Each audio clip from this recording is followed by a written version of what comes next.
Hai semuanya. Berjumpa lagi bareng Mimin Ara di sini.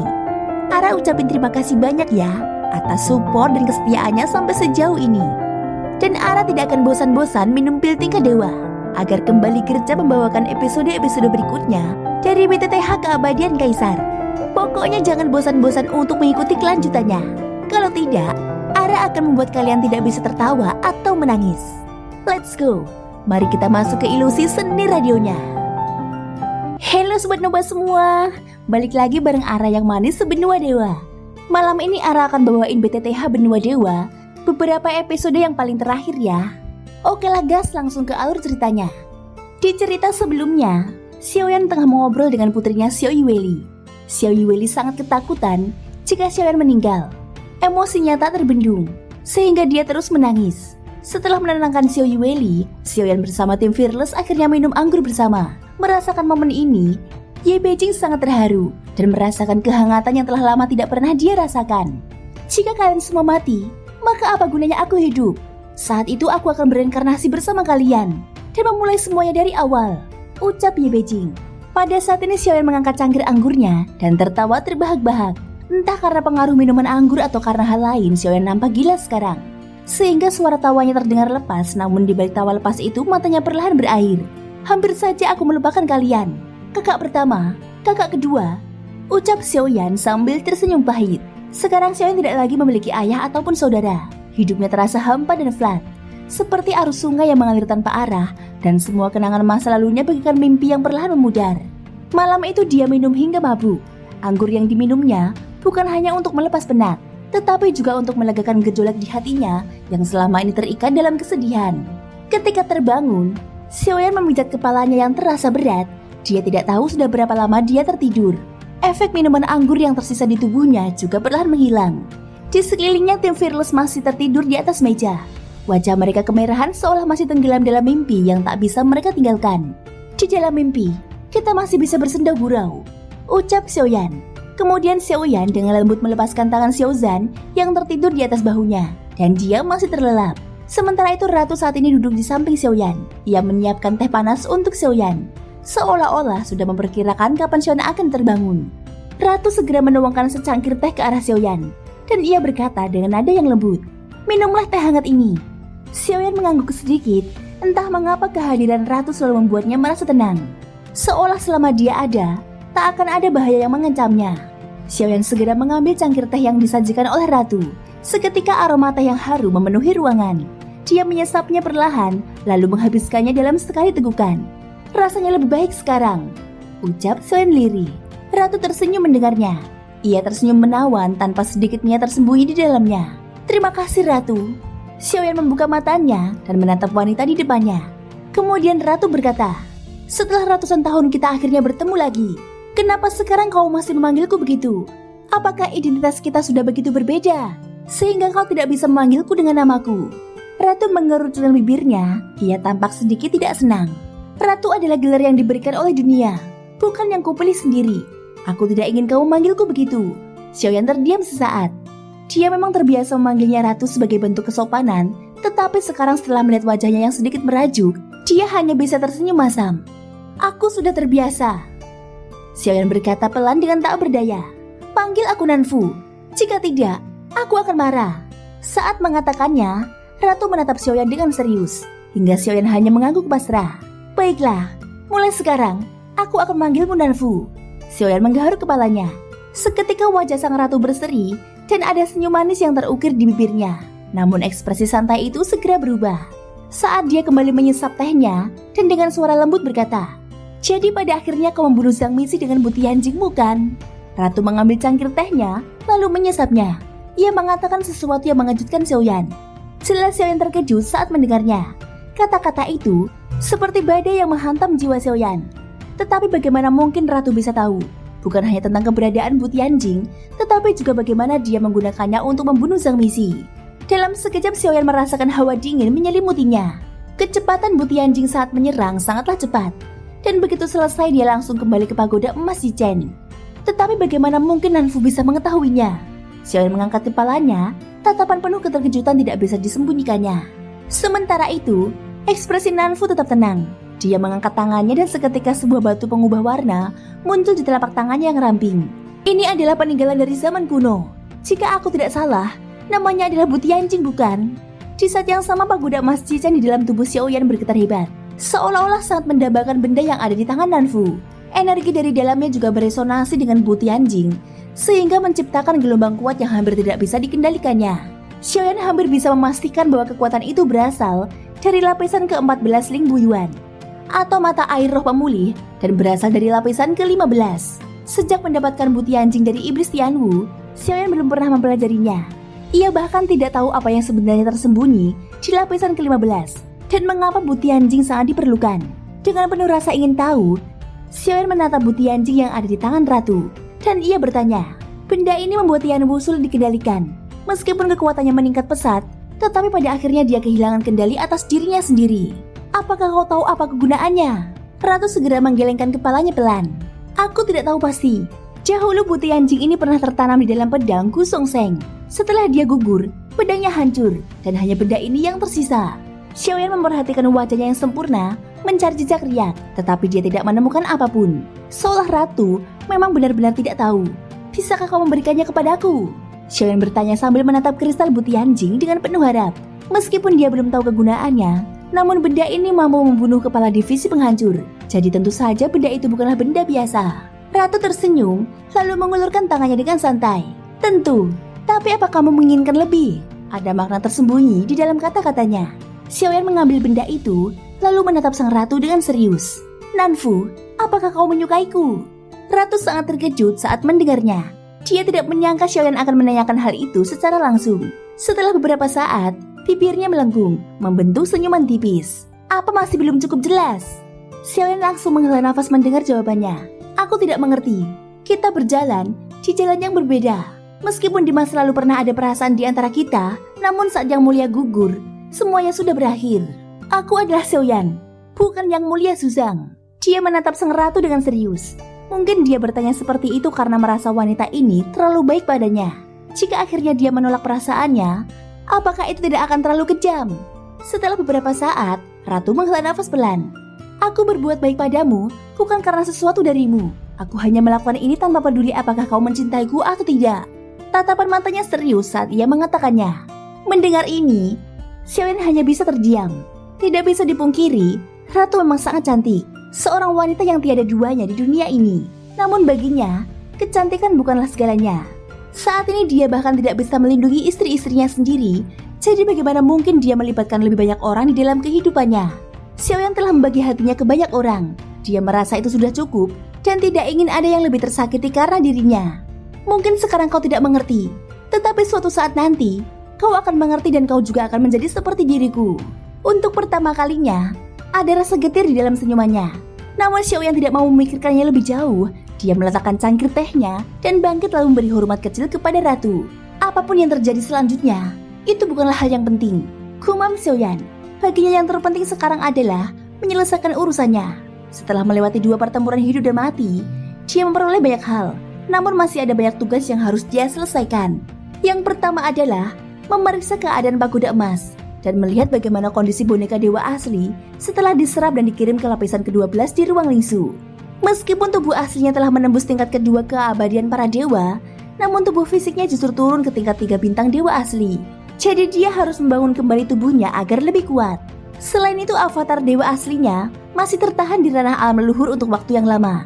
Setelah melalui penderitaan panjang, akhirnya ada sedikit kemajuan.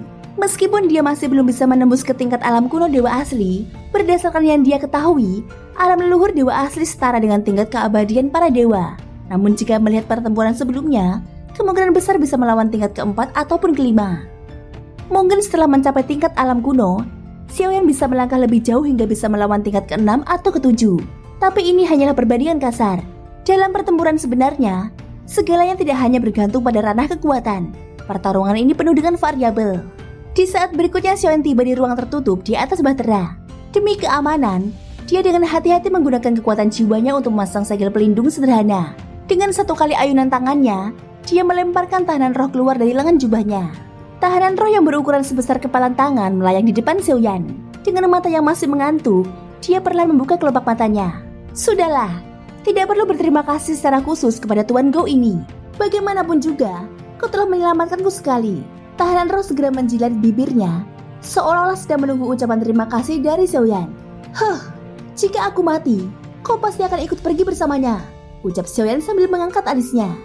Jangan bicara seperti itu. Kata-katamu menyakiti hatiku. Tahanan roh langsung membesar. Ekspresinya tersakiti.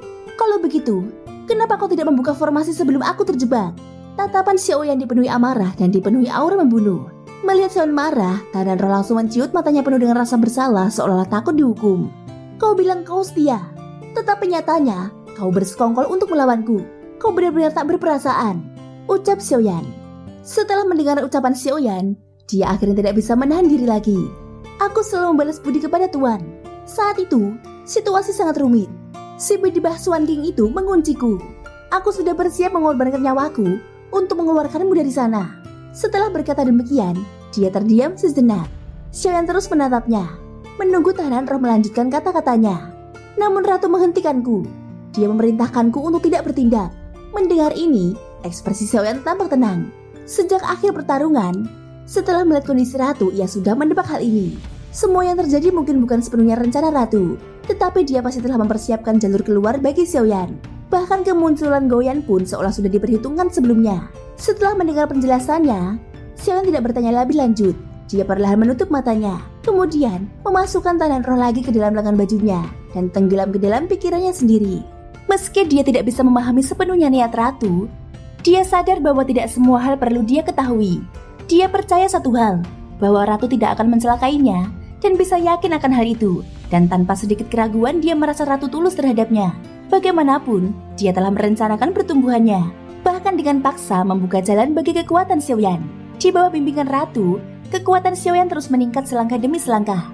Saat Xiaoyan memasuki pagoda emas, Jantua tiba-tiba muncul di sisinya. Kau seharusnya sudah mengerti bahwa saat itu pagoda emas tidak muncul begitu saja. Pagoda emas bisa merasakan peningkatan kekuatanmu yang tidak wajar.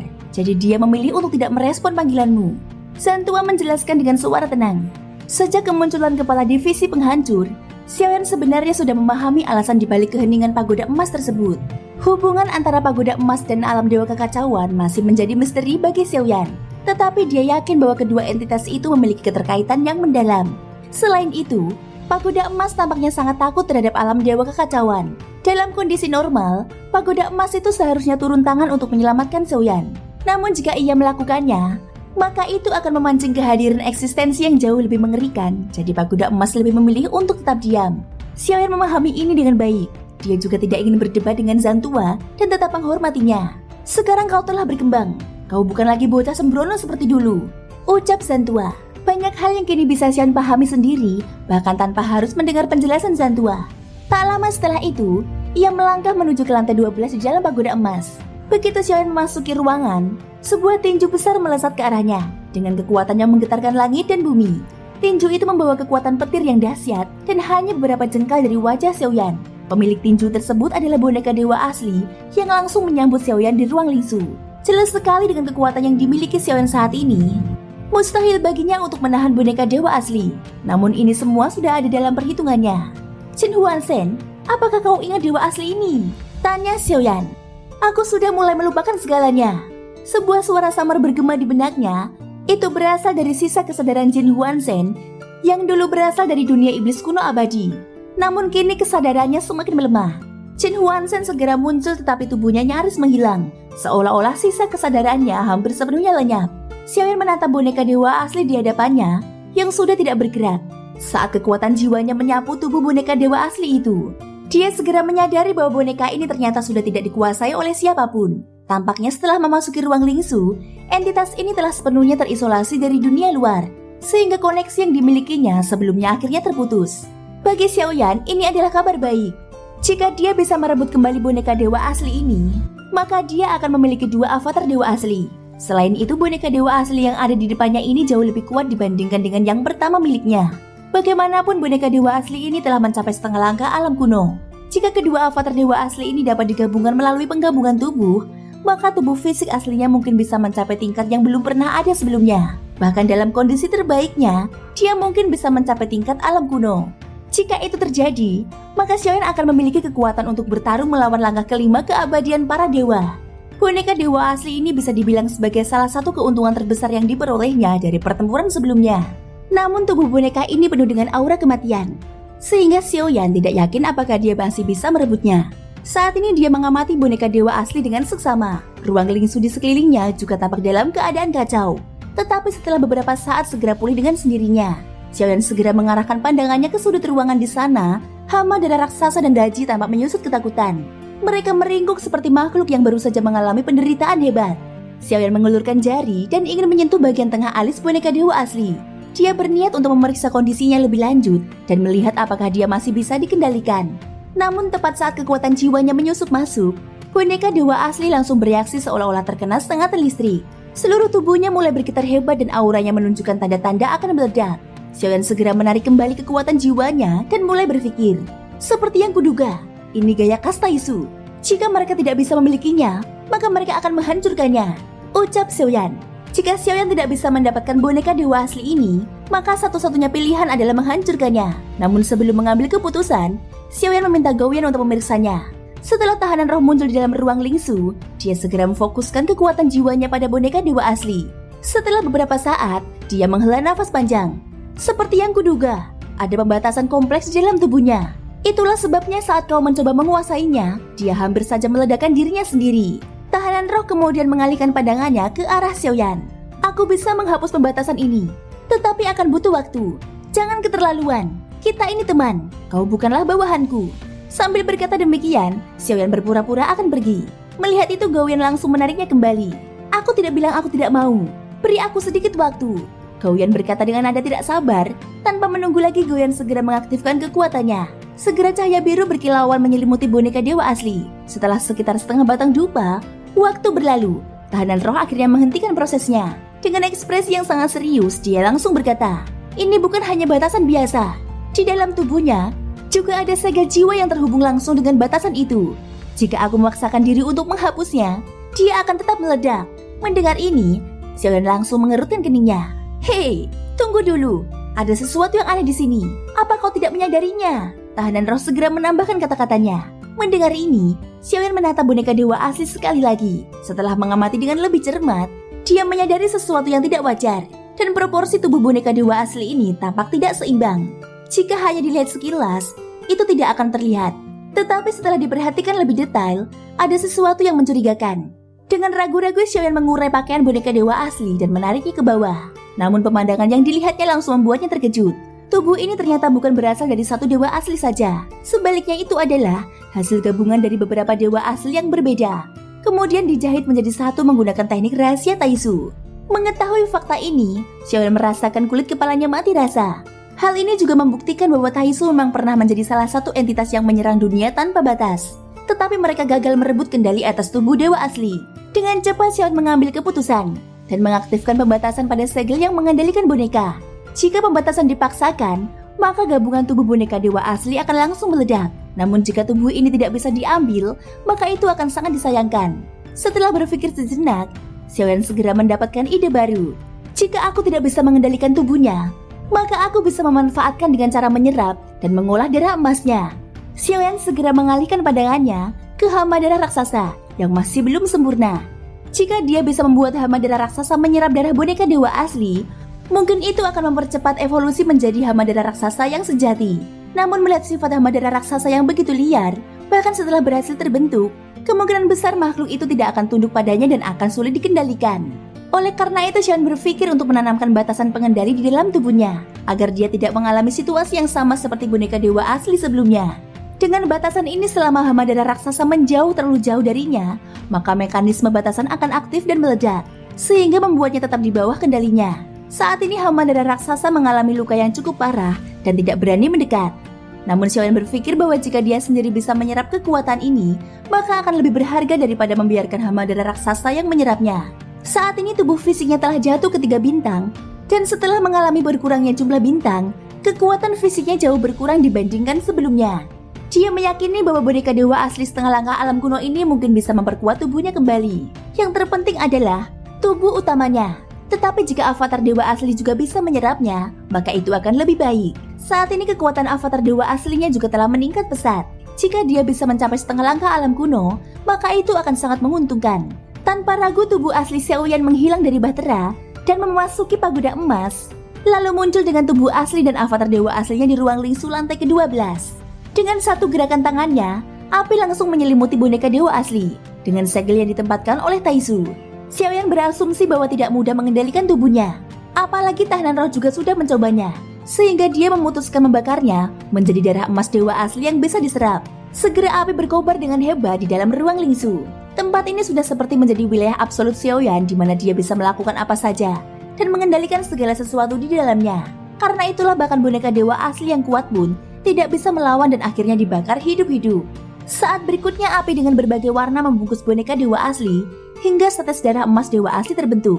Tanpa ragu, Xiaoyan membuka mulutnya dan menelan darah emas. Dalam sekejap gelombang energi darah yang luar biasa kuat meledak di dalam tubuhnya. Saat ini tubuhnya bergetar hebat seperti gunung berapi yang akan meledak kapan saja. Bahkan Jin Huanzhen pun sulit untuk menahan setetes darah yang sangat murni ini. Tatapan Xiaoyan tampak sedikit redup seolah-olah dia telah melupakan segalanya. Dia perlahan menutup matanya dan rambutnya berkibar sendiri tanpa angin. Tubuhnya juga memancarkan cahaya keemasan yang kuat. Saat ini jika dia ingin membentuk bintangnya kembali itu akan jauh lebih sulit. Namun jika dia berhasil melakukannya, kekuatannya pasti akan jauh lebih besar dibandingkan sebelumnya. Meskipun Jin Huanzhen telah melupakan banyak hal, namun saat melihat darah emas dewa asli, sebagian ingatan yang samar kembali muncul di benaknya.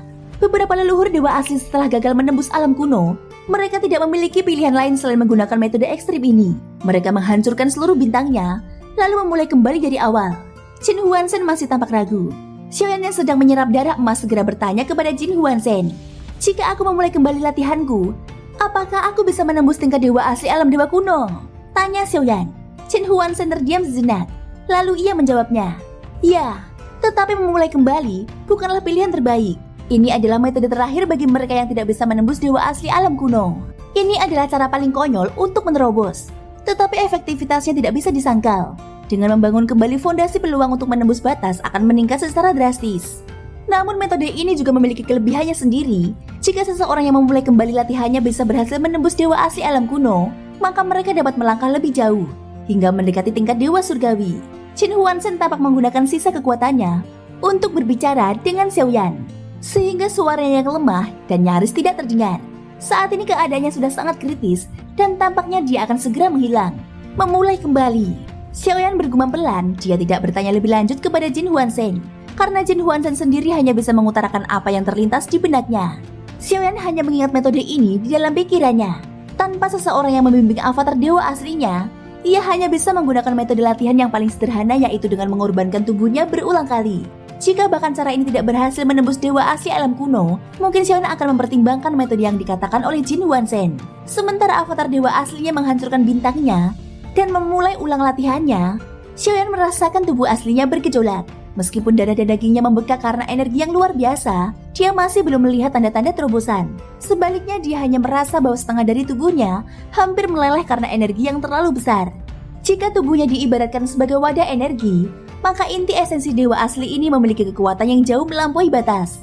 Selama dia tidak bisa menahannya, maka tubuhnya akan meledak sepenuhnya. Namun inilah hakikat dari kultivasi. Bagaimanapun, setiap terobosan harus melalui ujian ekstrim. Bahkan beberapa batasan hanya bisa dilewati dengan mempertaruhkan hidup dan mati. Penghancuran tubuh adalah metode yang lebih sederhana. Metode menghancurkan tubuh berulang kali bertujuan agar dapat beregenerasi lebih kuat, meremajakan darah, dan menciptakan darah yang mampu menyimpan energi lebih besar. Melihat adegan ini, hama darah raksasa tampak gelisah. Instingnya sangat tajam. Terlebih lagi saat ini ada 3 dewa asli menggantung di udara. Dia bahkan belum pernah merasakan kemewahan sebesar ini sebelumnya. Jika dia bisa menyerap semua darah mereka, maka kekuatannya akan meningkat ke tingkat yang tak terbayangkan. Darah di tubuhnya mendidih, tetapi dia masih ragu, bayangan ketakutan masih menghantuinya. Jika aku bisa menelannya, mungkin aku bisa melampaui mereka. Tapi jika aku gagal, aku pasti akan binasa. Akhirnya dorongan dari inti esensi dewa asli yang menggoda perlahan menelan kesadarannya. Dengan suara gemuruh, tubuhnya melesat ke udara langsung menerjang 3 sosok yang melayang di atasnya. Dalam sekejap hama darah raksasa muncul tepat di atas kepala Xiaoyan. Mulutnya yang besar terbuka lebar, memperlihatkan deretan gigi tajam yang siap menelan semuanya dalam sekali gigitan. Namun sebelum dia sempat menutup rahangnya, tubuhnya tiba-tiba membeku di udara. seolah-olah waktu telah berhenti separuhnya. Di saat yang sama di dalam kobaran api Xiaoyan, inti esensi asli kedua terbentuk, melepaskan gelombang energi darah yang sangat kuat. Inti esensi ini perlahan melayang ke depan hama darah raksasa, seolah hendak disuapkan ke dalam mulutnya. Saat berikutnya, hama darah raksasa mengeluarkan suara ceritan aneh dan dipenuhi dengan kegembiraan. Namun tepat di saat terakhir, inti esensi dewa asli itu tiba-tiba berputar arah, lalu meluncur menuju avatar dewa asli dan langsung ditelan olehnya. Hama darah raksasa yang masih terhenti di udara mengeluarkan raungan frustasi. Seakan hendak mengamuk terhadap Xiaoyan, namun Xiaoyan hanya mendongak dan menatapnya dengan tenang. "Kau ingin menelan darah dewa asli?" tanya Xiaoyan sambil menatapnya. Mendengar ini, hama darah raksasa tampak gemetar. Dia memang memiliki kecerdasan, bahkan bisa memahami perkataan manusia. Apakah darah dewa asli setengah langkah alam kuno cukup untuk membuatmu berevolusi menjadi hama darah raksasa yang sejati? Tanya Xiaoyan, matanya bersorot tajam. "Aku tidak tahu. Aku hanya ingin menelan lebih banyak." Hama darah raksasa segera menggelengkan kepalanya dengan samar. Nalurinya yang haus darah semakin membara. Saat ini dia tidak bisa mengendalikan dirinya sendiri. Mendengar kata-katanya, Xiaoyan kembali terdiam. Jika benar hama darah raksasa makhluk haus darah tanpa kecerdasan, maka tidak akan ada gunanya membiarkan ia berevolusi. Thank you guys sudah mendengarkan ceritaku di episode kali ini sampai akhir. Ikutin terus kelanjutan episode berikutnya ya. Mohon dukungannya dengan cara like, subscribe, dan komennya. Semoga hari kalian menyenangkan. Sampai jumpa dan bye-bye.